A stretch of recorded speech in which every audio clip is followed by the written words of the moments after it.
Ici Europe 1. 16h-18h sur Europe 1. Stéphane Bern et Mathieu Noël. Historiquement vôtre. Stéphane Bern a deux phobies dans la vie. Les communistes révolutionnaires et les serpents. Les serpents, Stéphane, ça vous me le confiez pendant la pub, c'est quelque chose de terrible. J'ai très très peur des serpents. Heureusement, il existe, Stéphane, l'antivenin. Mais l'antivenin, depuis quand ça existe, David ? Oui. Je suis assez d'accord avec Stéphane, avec Stéphane sur les serpents, parce que je trouve que quand on regarde un serpent, c'est assez évident qu'il faut en avoir peur. Parce que d'un côté, ils ont un visage... vous voyez, tout à fait complet et reconnaissable avec des yeux et une bouche. Et de l'autre côté, ils ont un corps monstrueusement simplifié. Ils ont ni jambes, ni bras, ni mains, ni pieds, ni coudes.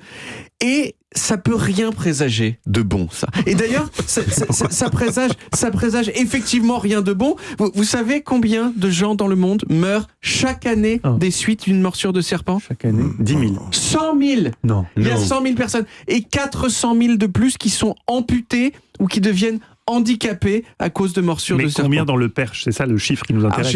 J'ai pas les chiffres broken down pour le Perche. Mais ça vous effraie pas 500 000 personnes qui sont impactées par les serpents ? C'est principalement dans des pays pauvres, loin, exotiques, non, il y en a comme l'Inde. Chez nous. Et bien sûr, ce serait encore pire si on ne pouvait pas administrer aux gens de l'antivenin. Bon, avant de vous dire depuis quand ça existe l'antivenin, il faut que je vous explique quand même un petit peu comment ça marche, l'antivenin. Ce qui vous tue dans le venin de serpent, ce sont des toxines qui font 3 types de choses. 1, elles sont cytotoxiques. Cytos en grec, ça veut dire cellule. Donc du venin cytotoxique, c'est en gros un venin qui dit aux cellules de votre corps de se suicider. Alors on dit vas-y, suicide-toi. Ce qui fait que la peau autour de la morsure du serpent, elle meurt. Et c'est ce qui fait que souvent, on doit vous amputer parce que simplement vos tissus sont morts. 2, ces toxines, elles sont hémotoxiques, c'est-à-dire qu'elles abîment votre sang et notamment elles peuvent provoquer des hémorragies de partout. Vous commencez à saigner des yeux, du zizi, des gencives et même de l'intérieur de la tête, ce qui souvent vous tue.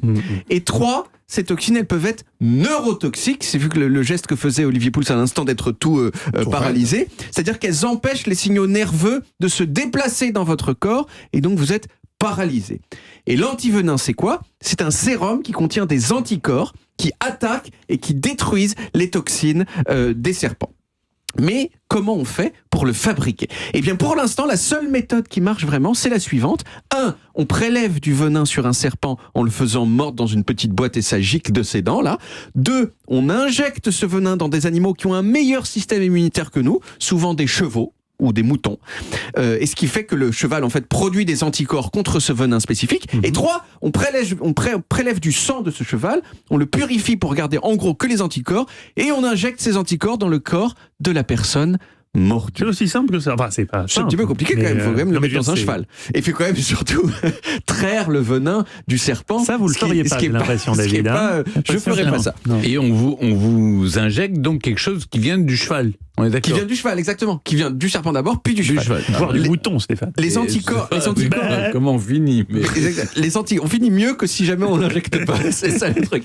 Les anticorps, ils s'agrègent autour des toxines qui viennent du venin et ils permettent à ces toxines d'être évacuées par le corps avant de faire leur effet nul. C'est brillant quand même comme truc, c'est complètement exaltant comme méthode, je trouve, c'est hyper original et sympa, et ça sauve des milliers de vies chaque année. Et donc on a envie de savoir, c'est qui a eu cette idée brillante ? Eh bien, ce sont des Français. Ce sont des Français, et en particulier, un Français qui a un nom délicieusement 19e siècle, puisqu'il s'appelait Césaire Physalix. Franchement, si c'est pas un nom de 1895, ça, je sais pas ce qu'il vous faut. Astérix, c'est presque. Exactement. Et Césaire Physalix, il a fait ça avec 2 autres messieurs avec des noms plus normaux, qui s'appelaient Gabriel Bertrand et Albert Calmette. Et tous ensemble, ils ont inventé l'antivenin en 1894-1895. Et s'ils ont eu l'idée de l'antivenin, c'est grâce au principe que Pasteur avait développé quelques années auparavant, à savoir que donner quelque chose de très mauvais pour la santé à quelqu'un en quantité minuscule, eh bien ça peut aider à terme cette personne à lutter contre cette chose très mauvaise. Alors depuis, le principe il a été énormément amélioré. mais les morsures de serpents, ça reste un problème qu'on n'arrive pas à régler. Je vous l'ai dit au début de la chronique, 100 000 morts, 400 000 handicapés. Pourquoi c'est si dur ? Parce que c'est si dur de régler ce problème, parce que non seulement il faut beaucoup de venin de serpent pour faire de l'antivenin, mais il faut du venin de chaque serpent spécifique. Et il y a plus de 600 serpents venimeux dans le monde, et il faut traire chacun de ces serpents spécifiquement pour pouvoir produire l'antivenin. L'antivenin de vipère, c'est pas le même que l'antivenin de cobra, qui est pas le même que l'antivenin du crotale, qui est pas le même que l'antivenin de je sais pas quoi. Quelle est la probabilité alors de tomber sur la bonne pharmacie qui va avoir le bon antivenin qui correspond au bon serpent qui vous a Il faut avoir repéré le serpent, être sûr que c'est bien celui-là. Il faut aussi avoir repéré le serpent. Donc excusez-moi, parce que quand vous repérez le crotale, il n'y a pas une pharmacie à côté. Oui, c'est ça. On est en pleine jungle. Et il faut chasamer le crotale pour pouvoir savoir ensuite. Je sais pas s'il y a des chasams de crotale. Bon, je sais pas. En tout cas, il y a peut-être une piste prometteuse très récente. C'est que récemment, il y a des chercheurs qui ont testé une méthode pour créer autant de venin qu'on veut.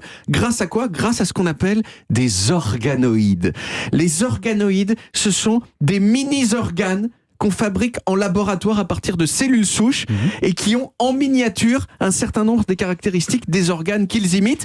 En 2018, il y a un chercheur hollandais qui a fabriqué des organoïdes de glandes à venin de serpent et il a réussi comme ça à fabriquer du venin en laboratoire, et donc peut-être qu'à terme on pourra fabriquer du venin comme on veut, sans serpent, sans avoir à traire des serpents et donc à risquer de se faire piquer. Et si on a plein de venin, eh bien on peut fabriquer plein d'antivenins, et peut-être donc que les serpents ils cesseront d'être mortels, même si quand même ils continuent à être chelous et à faire peur avec leur corps simple. Mais il faut les chevaux quand même.